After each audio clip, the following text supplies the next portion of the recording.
راح نحييك على على المحبة نتاعك للمغرب والشيء اللي راك تقوم به بكل صراحة.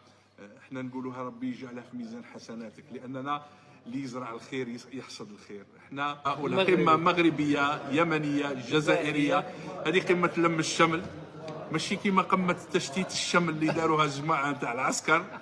احنا رانا نجمعوا الشمل، وأسعد إنسان طيب وإنسان ما تحسش بأن يمتلك فيه ولا ذرة ضغينة.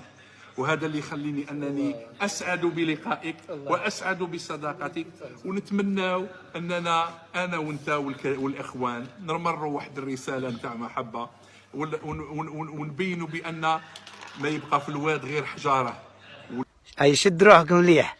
هذا يمتلك، هذا الشخص وراكم عارفين شكون هو، يمتلك اجندات، يمتلك اجندات.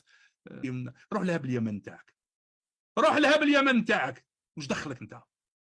واش دخلك؟ انا النهار الاول قلت لك مليح الانسان يتكلم برأب الصدع، لكن يبدو ان عندك اجندات. انت عندك اجندات، انت عندك اجندات بكل صراحه. واش دخلك انت في المغرب؟ واش دخلك في المغرب يطبعوا ولا ما يطبعوش؟ ولاده هما اللي يقرروا، ولاده هما اللي يقرروا. نعطيك زوج كلمات ديرهم حلقه في ودنيك مليح. الواحد خاصو يحشم، يعني تسب بلاد استقبلاتك وتسيء الى بلد عنده سياده. زعتر. كيفاش ما تقرقش حنبوك؟